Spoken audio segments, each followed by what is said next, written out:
ஆண்டவராகிய இயேசுவின் நாமத்தில் தொலைக்காட்சி நேயர்களுக்கு அன்பின் வாழ்த்துக்கள். இந்த நாளினுடைய செய்தி 1 சாமுவேல் புஸ்தகம் 30ஆம் அதிகாரம் 21 25 வரை. 1 சாமுவேல் 30ஆம் அதிகாரம் 21 25 வரை. இது எல்லாருக்கும் பழக்கப்பட்ட ஒரு அதிகாரம், வசனம் படித்திருக்கலாம். நாளின் செய்தி என்னவென்றால், வாழ்வின் யுத்தங்களிலே நீங்கள் எங்கிருக்கிறீர்கள்? இது தாவீதை குறித்து பேசப்படுகிற ஒரு வசனம். ஒரு காலத்தில் தாவீது செல்வசீமானாய் வாழ்ந்தான். அவனை சுற்றி ஏராளமான ஜனங்கள் இருந்தார்கள். அந்த அதிகாரம் ஆரம்பிக்கும் போது எப்படி ஆரம்பிக்கிறது தாவீதும் அந்த மனுஷரும் 3ஆம் நாளிலே சிக்லாக் வந்தபோது சேருவதற்குள்ளே அமிலேக்கியர் தென்புறத்து சீமையின் மேலும் சிக்லாக்கின் மேலும் விழுந்து சிக்லாக்கை கொள்ளையடித்து அதை அக்கினியினால் சுட்டெரித்து, ஸ்திரீகள், சிறியவர், பெரியவர் எல்லாரையும் சிறைப்பிடித்து ஒருவரையும் கொன்று போடாமல் அவளை பிடித்து கொண்டு தங்கள் வழியே போய்விட்டார்கள். தெரிந்த வசனம்.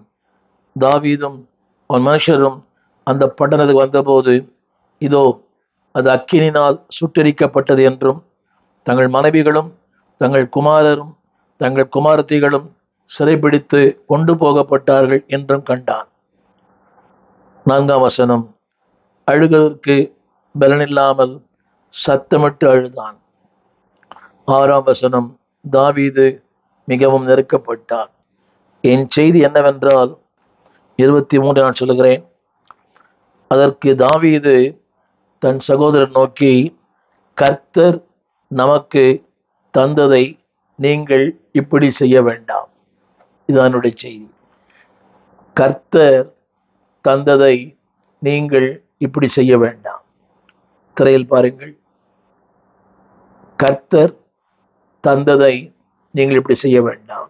என்னை கேட்டுக்கொண்டு அன்புதேவ பிள்ளையே, ஒரு காலத்தில் ஒன்றுமில்லாத ஒரு வாழ்க்கை, அடிப்படை தேவையில்லை, நல்ல வீடு இல்லை, வசதி இல்லை, உணவு இல்லை, உடை இல்லை, இருப்பிடம் இல்லை, தங்குவதற்கென்று ஒன்றுமே இல்லை. ஐந்து ஆரம்ப சொன்னேன், -0. அடிப்படை வசதிகள் இல்லாத ஒரு வாழ்க்கை. தேவன் தம்முடைய மிகுந்த இரக்கத்தினாலே, மிகுந்த தயவினாலே நம்மை நினைவு கூர்ந்தார். நம்முடைய நெருக்கத்திலே ஒரு விசாலத்தை உண்டு பண்ணினார். நம்முடைய ஜெபங்களை கேட்டார், விண்ணப்பங்களை செவிசாய்த்தார், நம்மையும் வாழ வைத்தார். இன்றைய செய்தி என்னவென்றால், அந்த வார்த்தை கவனியுங்கள்.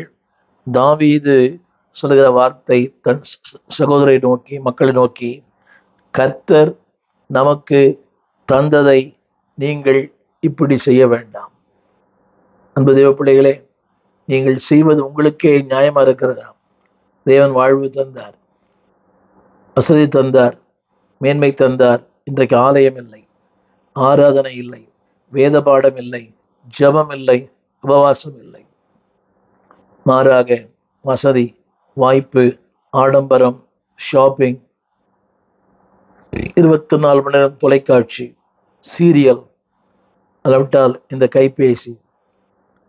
திரும்ப படிக்கிற திரையில் பாருங்கள்.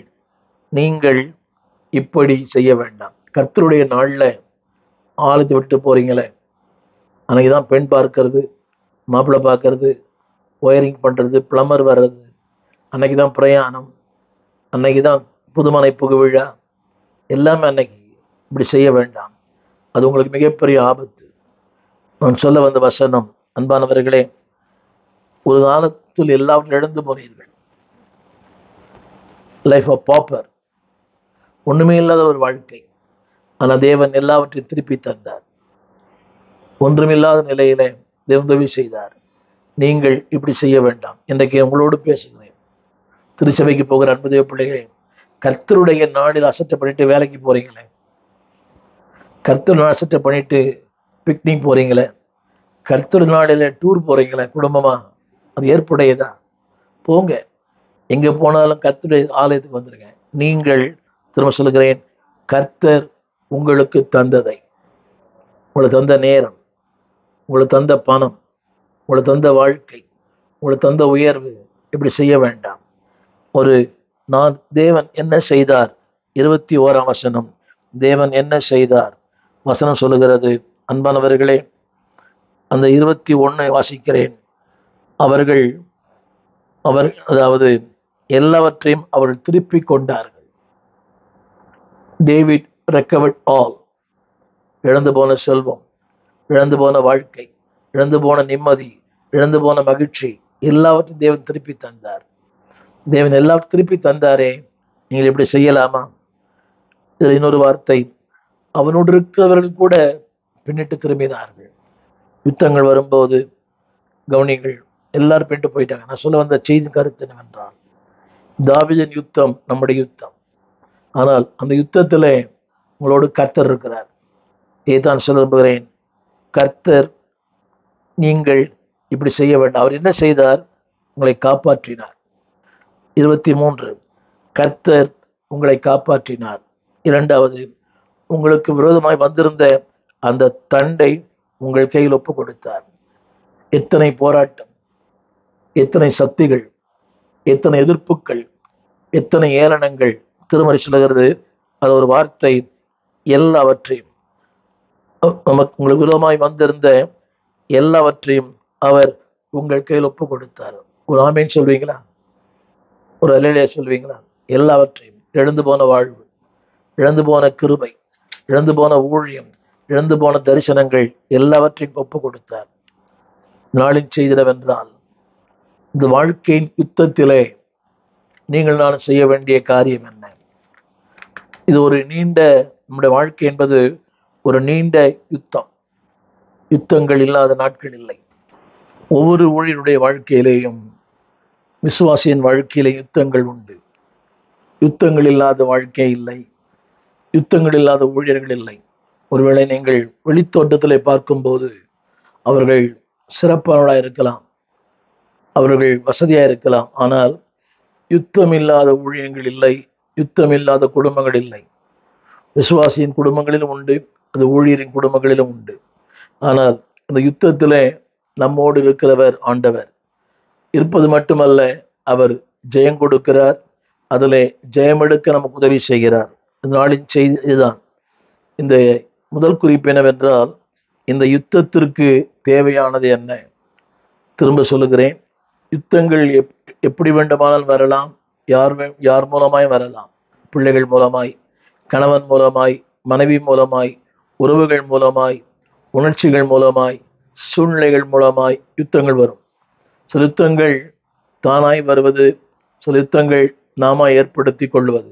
ஆனால் எப்படிப்பட்ட யுத்தமானாலும் அந்த யுத்தத்தில் உதவி செய்கிற கர்த்தர் உங்களோடு கூட இருக்கிறார். இப்படிப்பட்ட நேரங்களிலே நீங்கள் செய்ய வேண்டிய ஒரு 4 காரியங்களை சொல்லுகிறேன். அந்த 1 சாமுவேல் 30ஆம் அதிகாரம் 8ஆம் வசனம், தாவீது கர்த்தரை நோக்கி. இது சற்று கடினமான ஒன்றுதான். அந்த யுத்தங்களிலே அறிவு, அனுபவங்கள், உலகத்தினுடைய தலையீடு, உலகத்தினுடைய ஆலோசனை, இப்படி பல காரியங்கள் நம்மை ஆட்கொள்ள முடியும். ஆனால் ஒரே ஒரு வழி என்னவென்றால், தாவீது கர்த்தரை நோக்கி. ஆங்கிலத்தில் இந்த வார்த்தை எப்படி எழுதப்பட்டிருக்கிறது? He praised the Lord என்று எழுதப்பட்டிருக்கிறது. அது சற்று கடினம். எல்லாம் போய்விட்டது, வாழ்க்கையில ஒன்றுமில்லை. அதாவது இன்றைக்கு சாட்சியாய் சொல்ல வேண்டுமானால் ஒன்றுமே இல்லை. Everything we lost. வேதம் சொல்லுகிறது, எல்லாவற்றையும் இழந்து போனான். இதுதான் வாழ்க்கை. நிம்மதி போனது, மகிழ்ச்சி போனது, சந்தோஷம் போனது, நம்முடைய அபிஷேகம் கூட போனது. இந்த வார்த்தைகளை கேட்கும் போது we lose our anointing. அது கடந்து வந்தவர்களுக்கு மட்டுமே தெரியும். அதனால கர்த்தருடைய ஆவியானவர் சொல்லுகிறார், இப்படி நேரங்களில் 4 காரியங்கள் சொல்லுகிறேன். முதலாவது praise, இரண்டாவது pray, மூன்றாவது பின்தொடர்ந்து போங்கள், don't give up. வேதம் சொல்லுகிறது, சிலர் விடாய்த்து நின்று போனார்கள். இன்றைக்கு அநேக ஊழியர்களை பார்க்கிறேன். அதுக்கு நானும் விதிவிலக்கு அல்ல. பல நேரங்கள் நம்முடைய வாழ்வின் சம்பவங்கள் இட் மேக்ஸ் ஸ்டாக்னேட்டட், நம்மை அப்படியே தேங்கி நிற்க பண்ணுகிறது. முன்னேற முடியவில்லை, ஜெபிக்க முடியவில்லை, வேதம் வாசிக்க முடியவில்லை, ஊழியம் செய்ய முடியவில்லை. இது உண்மைதான். ஆனால் தொடர்ந்து பயணம் செய்வோம். துணையாளர் முன் செல்கிறார். முதலாவது பிரைஸ், இரண்டாவது ப்ரே, மூன்றாவது பெர்சியூ, தொடர்ந்து முன் செல்லுங்கள். ஏனென்றால் உங்களை அழைத்தவர் உங்களோடு இருக்கிறார். உலகத்தின் முடிய பரியந்தம் சகல நாட்களிலும் இது வசனம் தெரியும். ஆனால் அந்த நேரத்திற்கு ஒரு கேள்வி, உண்மையா இருக்கிறாரா? நான் போகும் பாதை என் நேசர் அறிவாரே. இன்னைக்கு எத்தனையோ ஊழியர்கள் குடும்பங்களை பார்க்கிறேன். இன்றைக்கு காலை ஒரு தொலைபேசி அழைப்பு, உண்மையாய் ஊழியம் செய்கிற ஒரு ஊழியர், 2 பேருமே கணவனும் மனைவியும் ஆண்டவருக்கு என்று உண்மையாய் ஊழியம் செய்கிறவர்கள், உத்தமமாய் ஊழியம் செய்யும். நான் பார்த்த ஊழியங்களிலே அற்புதமான ஒரு ஊழியர் அந்த சகோதரியும். ஆனால் அவளுக்கு ஒரு பலவீனம், அதை கடந்து போய் கொண்டே இருக்கிறார்கள். மருத்துவமனை, ஒரு நாள் மருத்துவமனையாய் ஏறி இறங்குகிறார்கள். ஒரே கலக்கம். நான் சொல்ல வந்த கருத்து என்னவென்றால், அன்பால் இப்படிப்பட்ட நேரங்களிலே நாம் செய்ய வேண்டிய ஒன்றே ஒன்றுதான், நம்மை நாமே திடப்படுத்திக் கொள்வதுதான். வேறு வழி இல்லை. 3வது, பெர்சியூ, தொடர்ந்து பயணம் செய்யுங்கள். அதனுடைய அடுத்த வார்த்தை எழுதப்பட்டது, will be penetrate the enemy, சத்துருக்களை முறியடிப்பீர்கள். நிச்சயமாகவே வேதம் சொல்ல, காலமே தொடங்கி மறுநாள் சாயங்காலம் மட்டும் அவன் முறியடித்தான். உங்க வாழ்க்கையில் நடக்கும். பெனட்ரேட். 5வதாக சொல்ல விரும்புகிறேன், there will be a price. அந்த வசனம் ஆரம்பிக்க முடிகிறது. 30ஆம் அதிகாரம் 26ஆம் வசனத்துல, உண்டாயிருக்கும் உங்களுக்கு உண்டாயிருக்கும் ஆசீர்வாதம். திரையில் பாருங்கள், உங்களுக்கு உண்டாயிருக்கும் ஆசீர்வாதங்கள். இதுவரை தடயங்களே இல்லை, அதற்குரிய அறிகுறிகளே இல்லை.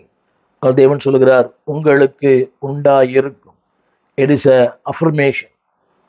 It is not a presumption, it is affirmation. உங்களுக்கு உண்டாயிருக்கும், நிச்சயமா இருக்கும்.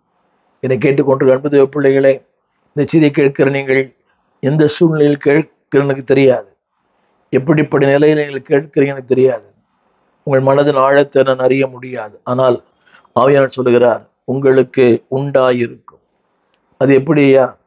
எல்லாம் போனது, ஒன்றுமே இல்லை, கண்களுக்கு ஒன்றுமே புலப்படவில்லை. ஆனால் திருமறை சொல்லுகிறது, உங்களுக்கு உண்டாயிருக்கும். அதுல ஒரு வார்த்தை எழுதப்பட்டது, உங்களுக்கு உண்டாயிருக்கும் ஆசீர்வாதம். என்னுடைய அடுத்த குறிப்பு என்னவென்றால், இந்த யுத்தங்களிலே உங்களுக்கு தேவை, இன்னொன்று நம்புகிறேன், 2 காரியங்கள். பிளானிங், திட்டமிடுங்கள். யுத்தங்கள் வரும், எல்லாருக்கும் வருது. உங்களோடு பேசுகிற எனக்கு 1000 யுத்தங்கள் இருக்கிறது.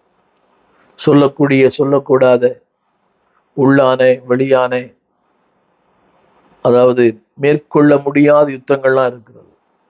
ஆனால் இந்த யுத்தங்களிலே ஒன்றம் செய்யுங்கள், பிளானிங், திட்டமிடுதல். இதைத்தான் தாவீது செய்தார், திட்டமிட்டார். வாசிக்கிறேன், கேளுங்கள். 1 சாமுவேல் 30:15.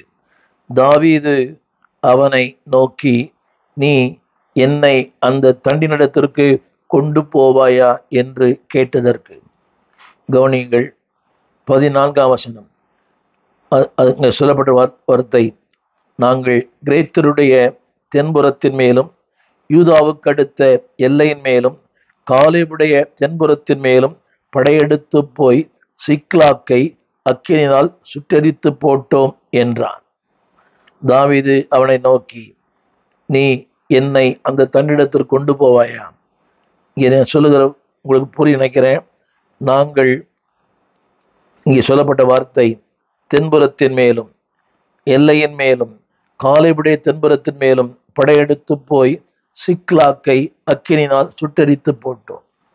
அடுத்த வார்த்தை, என்னை அந்த தன்னிடத்திற்கு கொண்டு போவாயா?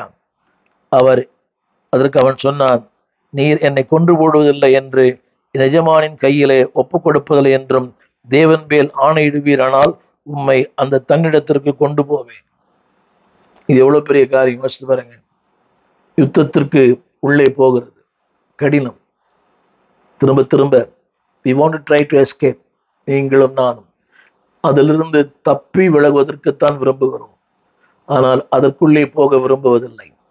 ஆனால் வேதம் சொல்கிறது, அதற்குள்ளே போகிறவர்கள் கடந்தும் போவார்கள், அதில் வளர்ந்தும் போவார்கள். You can go through and also grow through. உன்னை கடந்து போகவும் செய்வார், அதில் வளர்ந்து போகவும் செய்வார். சோர்ந்து போகாதே. எனவே தான் சொன்னேன், திட்டமிடுதல். உங்களுடைய வாழ்க்கையிலே அன்பான தேவ பிள்ளைகளே, ஊழியர்களே, திட்டமிடுங்கள். அந்த திட்டங்களிலே தேவன் உங்களோடு கூட இருப்பார். If you don't plan, you cannot win. கவனிங்கள், அந்த வசனத்தை படிச்சு பார்த்தீங்கன்னா, தென்புறத்திலும் வடபுறத்திலும் மேற்புறத்திலும் கீழ்ப்புறத்திலும் எல்லா இடங்களிலும் சில நேரங்களில் அந்த ஊழியர்களுக்கு தெரியும், பட்டக்காலிலே படும் கெட்டக்கூடிய கேடு. ஒரு போராட்டம், அதற்கு மேல் இன்னொரு போராட்டம், தாங்க முடியாது, சகிக்க முடியாது. எதையுமே சொல்லுவாங்க, இதை நான் சகிக்க முடியாத பாரம், பொறுத்து பொறுத்து இளைத்து போனேன். இது அநேக ஊழியர்களுக்கு தெரியும். இந்த மேற்போக்க வாழ்கிற மக்களுக்கு தெரியாது. அர்த்தம் இல்லாம, அழைப்பு இல்லாம, ஊழியத்துல குறிக்கோள் இல்லாம இருக்கிறவங்களுக்கு they don't understand. Those who are committed to God, those who are consecrated to God, ஆண்டவருக்கு என்று அர்ப்பணிக்க those who are called by God, அழைக்கப்பட்டவர்கள், அனுப்பப்பட்டவர்கள், அபிஷேகம் பண்ணப்பட்டவர்கள், அவர்களுக்குத்தான் இந்த பாடுகள் தெரியும், இந்த வேதனை தெரியும். அப்படிப்பட்ட நேரத்துல தேவன் சொல்லுகிறார், நீங்கள் திட்டமிடுங்கள். அதாவது இன்னும் நீங்கள் நீண்ட பயணம் செய்ய வேண்டும். நீங்களும் நான் செல்ல வேண்டிய பயணங்கள் தூரம். அந்த பிரயாணத்திற்கு தடைகள் தான் இதெல்லாம். மனிதர்கள், உணர்ச்சிகள், உறவுகள், சூழ்நிலைகள், நம்மோடு கூட இருக்கிறவர்கள். அந்த நீண்ட பயணத்தை தொடரக்கூடாது. எதை செய்கிறோமோ அதை செய்யக்கூடாது. அதுக்கு ஒரு முற்றுப்புள்ளி இல்லை. உங்கள் பயணத்தை தொடருங்கள். அவன் சொன்னான், அவன் வேதம் சொல்லுகிறது, அவன் தொடர்ந்து. தாவீது அவனுடைய வாழ்க்கையில மிகப்பெரிய நாம் கற்றுக்கொள்ள வேண்டிய பாடம், அவன் தொடர்ந்து பிரயாணம் செய்தான். அவன் செய்த வார்த்தை, அவனுடைய காரியங்கள் எல்லாமே அவனை அந்த தன்னிடத்திற்கு 16ஆம் வசனம், இவன் அவனை கொண்டு போய் விட்டபோது கண்ட காட்சி என்ன? எல்லாரும் அவர்கள் வெளியெங்கும் பரவி புசித்து குடித்து தாங்கள் பெலிஸ்து தேசத்திலே யூதா தேசத்திலும் கொள்ளையிட்டதை மகா பெரிதான அந்த கொள்ளைக்காக ஆடி பாடி கொண்டிருந்தார்கள். யோசித்து பாருங்களேன், ஆடி சத்துருக்கள், இதான் உலகம், இதான் உலகம், ஆடி பாடி. ஆனால் அவருடைய ஆட்டங்களும் அவருடைய பாட்டங்களும் ரொம்ப நாள் நிற்காது. என்னை கேட்டுக்கொண்டு அன்பு தேவ பிள்ளை, ஒரு நாள் அதை பார்க்கும் ரொம்ப துக்கமா இருக்கும். நாள்தோறும் ஜெபிக்கிறோம், நாள்தோறும் தேவனோடு உறவாடுகிறோம். பக்தன் சொன்னது போல நாள்தோறும் வாதிக்கப்படுகிறோம், காலைதோறும் தண்டிக்கப்படுகிறோம். நம்முடைய உணர்ச்சிகள் நம்மை, நான் மனம் கசந்தேன், 73ஆம் சங்கீதம், நான் மூடனானேன். அந்த நேரத்தில் we are so blind, ஒண்ணுமே புரியல, ஜெபிக்க முடியாது, வேதம் வாசிக்க முடியாது, ஊழியம் செய்ய முடியாது, உத்தமத்தில் நிலைநிற்க முடியாது. அநேகரை பார்க்கிறேன், வாழ்க்கையில கடுகளவு கூட நீதி இல்லாதவர்கள் இன்றைக்கு சிறப்பாக இருக்கிறார்கள். வியாதி இல்லை, மரணம் இல்லை, அலறுதல் இல்லை, துக்கம் இல்லை, கண்ணீர் இல்லை, ஒன்றுமே இல்லை. ஆனால் உண்மையாய், நீதியாய், உத்தமமாய், தேவனுக்கு பயந்து தேவனுடைய ஊழியத்தை, எதிர்காலத்தை திட்டமிடுகிற அநேகர் நாள்தோறும் அவர்கள் கசக்கப்படுகிறார்கள், நொறுக்கப்படுகிறார்கள். ஆனால் ஒன்று தெரியும், ஒரு நாளிலே அவர்கள் தேவ சமூகத்தில் அப்பமாய் இருப்பார்கள். எவ்வளவு நொறுக்கப்படுறீங்களோ, எவ்வளவு இடிக்கப்படுறீங்களோ, அவ்வளவும் தேவ சமூகத்தில் நீங்கள் அப்பமாய் மாறுவீர்கள். என்னை கேட்டுக்கொண்டிருக்கிற அன்பான தேவ பிள்ளைகளே, நீங்கள் யுத்தத்தில் ஜெயம் பெற வேண்டுமானால் முதலாவது திட்டமிடுங்கள், தேவனை சார்ந்து கொள்ளுங்கள். நம்முடைய புகலிடம் நீரே, பக்தன் பாடினது போல, புகலிடம் நீரே, பூமியிலே அடைக்கலம் ஏது உம்மையல்லால். அறிவு இருக்கலாம், திறமை இருக்கலாம், அனுபவங்கள் இருக்கலாம். இன்றைக்கு நிறைய பேர் அரசியல்வாதிகளை சார்ந்தே வாழ்கிறார்கள். ஒவ்வொரு சபையும் ஏதோ ஒரு கட்சியோடு, ஒவ்வொரு ஊழியரும் அவங்க நினைக்கிறாங்க தான் செய்யற தப்புக்கெல்லாம் அவர். அது எத்தனை மிரட்டல் எனக்கே வந்தது, நான் அப்படி பண்ணுவேன், இப்படி பண்ணுவேன். அன்பானவர்களே, நம்முடைய புகலிடம் ஆண்டவர் மட்டும்தான். டோன்ட் ரன் ஹியர் அண்ட் தேர். கவனிங்கள், அவள் ஆடி பாடுவார்கள், அது ஆணவ சிரிப்பு, அது ஆணவ மகிழ்ச்சி. ஆனால் அந்த மகிழ்ச்சிக்கும் அந்த சிரிப்புக்கும் ஒரு முற்றுப்புள்ளி உண்டு. அந்த வசனம் சொல்லுகிறது, தாவீது சாயங்காலம் தொடங்கி மறுநாள் சாயங்காலம் மட்டும், 17ஆம் வசனம், அவர்களை முறியடித்தான். அவர்கள் ஒட்டங்கள் மேல் ஏறி ஓடி போன 400 வாலிபர் தவிர வேறொருவரும் தப்பவில்லை. எல்லாரும் ஓடி போனார்கள், வேறு ஒருவரும் தப்பவில்லை. என் அன்பு தேவ பிள்ளையே, அன்பு ஊழியர்களே, தேவன் உங்களோடு கூட இருக்கிறார், உங்கள் வாழ்க்கையில் இருக்கிறார். நான் இதை இன்னொரு கோணத்தில் உங்களோடு பேச விரும்புகிறேன். பல நேரங்களிலே பலன் இல்லை. இதில் அங்கு சொல்லப்பட்ட ஒரு வார்த்தை நீங்கள் கவனிக்க வேண்டும். 11ஆம் வசனம். ஒரு எகிப்தியனை வெளியிலே அவன் கண்டு அவனை அவனிடத்திலே கொண்டு வந்தார்கள். புசிக்க அவனுக்கு அப்பமும் குடிக்க தண்ணீரும் கொடுத்தான். அத்திப்பழ அடைகள், 2 திராட்சை குலைகள். இது சொல்லப்பட்டிருக்கிறது. அவன் உயிர் திரும்ப அவனுக்குள் வந்தது. இங்கே சொல்லப்பட்ட கருத்து என்னவென்றால், அன்பானே, ஒரு யுத்தத்தை நடத்த இந்த உலக பிரகாரமான உணவுகள் தேவை. ஆவிக்குரிய யுத்தங்களை நடத்த ஜபமும் வேத வாசிப்பும் தான். திரும்ப சொல்லுகிறேன், இது உலக பிரகாரமான யுத்தத்தை நடத்துவதற்கு இது தேவை. ஆனால் ஆவிக்குரிய யுத்தத்தை நடத்துவதற்கு அன்பானவர்களே, தேவ சமூகம், தேவ பிரசன்னம், தேவனுடைய அந்த தொடர்பு, வார்த்தை, இது மட்டும் உங்களுக்கு உயிரா இருக்கட்டும். பாட்டு பாடுறோம், என் உயிரான, இதான் என் உயிர். வசனம், வார்த்தை, ஜபம், தியானம். திரும்ப திரும்ப சொல்லுகிறேன், யூ வில் சக்சீட். இதை பயிற்சித்து பாருங்கள். இது என்னுடைய 1/2 நூற்றாண்டு அனுபவம். வெற்றின்னு சொல்ல முடியாது, ஆனால் நிற்க பலன் தந்தார். மேற்கொண்டேன் என்று சொல்லுவதை விட நிற்க பலன் தந்தார், நடக்க பலன் தந்தார், தொடர்ந்து ஓட பலன் தந்தார். அது போதுமே. வெற்றி அவர் கரத்தில் இருக்கிறது. எனவே தான் எபேசியர் வாசிக்கிறோம்.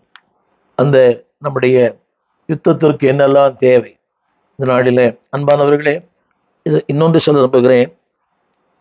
உங்கள் யுத்தத்திலே நீங்கள் தனித்து யுத்தம் செய்ய முடியாது. இதை நீங்கள் கேட்டிருக்கலாம். யுத்தத்திலே தனித்து யுத்தம் செய்ய முடியாது. உங்களுக்கு உதவி செய்ய ஆட்கள் தேவை. தாங்க, ஜெபிக்க. வேதமே எப்படித்தான் சொல்லுகிறது. 1 தீமோத்தேயுவின் புஸ்தகம் 6ஆம் அதிகாரம் 12ஆம் வசனம். 1 தீமோத்தேயு 6:12 வேதம் சொல்கிறது, விசுவாசத்தின் நல்ல போராட்டத்தை போராடு. அது எப்படி வரும்? பல கோணங்கள்ல வரும். வியாதி மூலமாய், வறுமைகள் மூலமாய், இல்லாமை மூலமாய், ஏழ்மையின் மூலமாய். அந்த போராட்டம் எல்லாருக்கும் ஒரே போராட்டம் இல்லை. சிலருக்கு மனப்போராட்டம், சிலருக்கு பணப்போராட்டம், சிலருக்கு பணம் இல்லை, சிலருக்கு ஆரோக்கியம் இல்லை.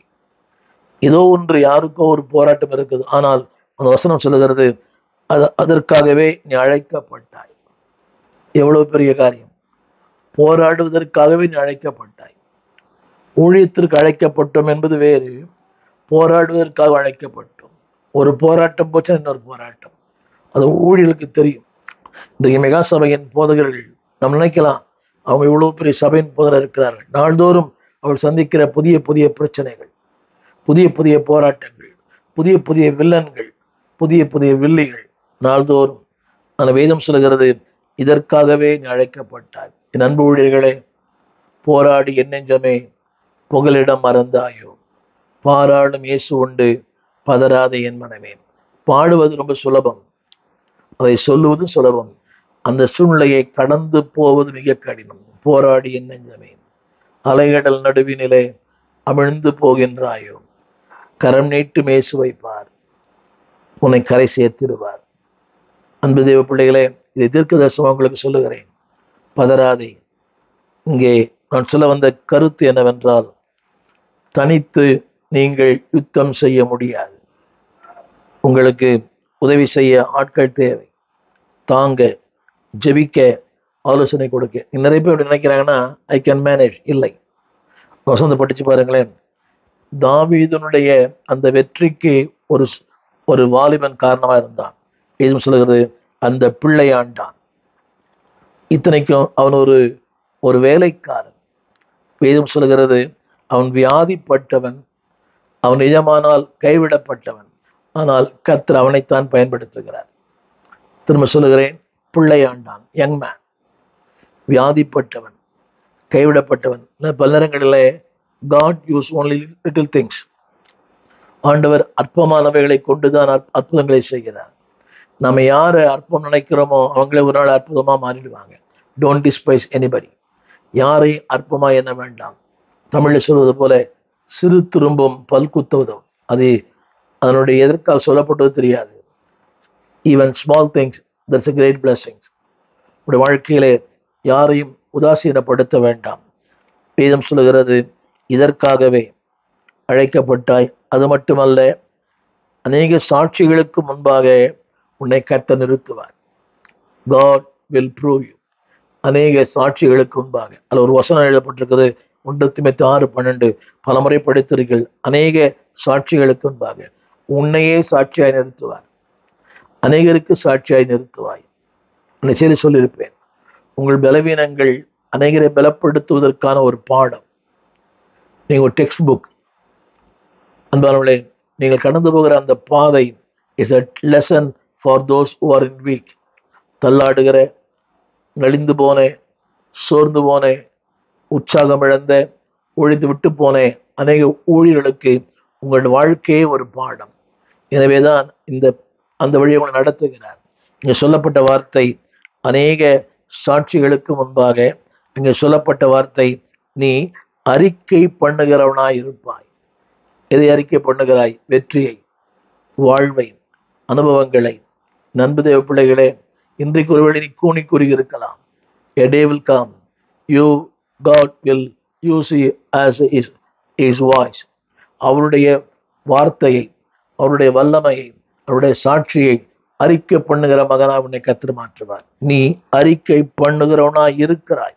அந்த வார்த்தையை திரையில் பாருங்கள். அறிக்கை பண்ணினவமாய் இருக்கிறாய். எப்போ அறிக்கை பண்ண முடியும்? when I get the victory. எனக்கு ஒரு வெற்றி வரும்போது, நான் உயர்த்தப்படும் போது, என் வாழ்க்கையில் ஒரு நிலையிலிருந்து நிலைக்கு நான் போகும்போது, வேதம் சொல்லுகிறது, நீ அறிக்கை பண்ணுகிறவனாய் இருப்பாய். இதைத்தான் நான் சொல்ல விரும்புகிறேன். இன்றைக்கு அன்பானுடைய இன்றைக்கு அநேக ஊழியர்களுக்கு வாழ்க்கையில் தோல்விக்கு என்ன காரணம் தெரியுமா? அவர்கள் நினைக்கிறாங்க, I will overcome. No, இதைத்தான் சிம்சோன் சொன்னான், நான் மேற்கொள்ளுவேன். என் அன்பு ஊழியர்களே, தனித்து நீங்கள் எந்த யுத்தத்தை செய்ய முடியாது. நல்ல ஆட்கள் தேவை. அது கணவனா இருக்கலாம், மனைவியா இருக்கலாம். நீங்கள் அது அதிகமாக நம்பிக்கை சில மக்களாக இருக்கலாம். இங்கே நான் வாசித்தேனே, ஒரு தாவீது. அந்த தாவீதுக்கு உதவி செய்தவன் ஒரு வாலிபன். தாவீது வெற்றிக்கு காரணமே ஒரு பிள்ளையாண்டான். நான் சொல்ல வந்த கருத்தை நீங்கள் புரிந்து கொள்ள வேண்டும் என்று விரும்புகிறேன். Don't battle on your own strength.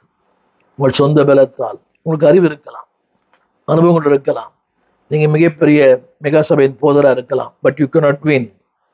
அதற்கு தேவை உங்களுக்கு நல்ல ஆலோசனை கொடுக்கிறவர்கள், ஜெபிக்கிறவர்கள், தாங்குகிறவர்கள். எனவேதான் அநேக ஊழியர்கள் தங்களுக்காக ஜெபிக்க சில ஜெபக்குழுக்களை வைத்திருக்கிறார்கள். என்னை கேட்டுக்கொண்டிருக்கிற அன்பு தேவ பிள்ளையே, உன் ஊழியனுக்காக ஜெபி. உன் ஊழியனை தாங்கு. பணத்தால் தாங்கு, ஜெபத்தினால் தாங்கு. கிரிட்டிஸ் பண்ண ரொம்ப ஈஸி. இவ்வளவு குற்றப்படுத்துகிறோமே ஒரு ஊழியனை, அந்த ஊழியனுக்கு எனக்கு ஜோமன் இருக்கிறீங்களா? அவர் சரியில்லை, இவர் சரியில்லை, இவர் சரியில்லை, ரைட். ஆனால் அந்த ஊழியனுக்கு என்னைக்கா ஒரு நாள் ஜெபிக்காம அவரை குற்றப்படுத்துவதில் அர்த்தமே இல்லையே. அவர் சரியில்லை, சரி, நீங்க சரியா இருக்கிறீங்க, நீங்க சரியா தான் ஜெபம் பண்ணலாமே. ஆண்டவரே, இவரை மாற்றும், இந்த நபரை மாற்றும், இந்த ஊழியனை மாற்றும். அதை பண்றது இல்லை. we don't pray but we criticize. வேண்டாம். வேதம் சொல்லுகிறது, நம்ம வாழ்க்கையில இது உண்டு. எனவே நான் ஆரம்பத்தில் சொன்னேன், எபேசியர் 6:12. எல்லா ஊழியருக்கும். எங்கள் விலாசம் போதகர் ஸ்டீஃபன் தேவகுமார், திறந்த வாசல் சபை, நம்பர் 65, பரமானந்த தெரு, 7 கிணறு, சென்னை 600001. தொடர்புக்கு 9841839287. மேலும் 044-418-3330. எங்கள் மின்னஞ்சல் stephenopendor@gmail.com. எங்கள் தேவ செய்திகளை யூடியூப் சேனலில் பார்த்து பயனடையுங்கள். தேவன் உங்களை ஆசீர்வதிப்பாராக.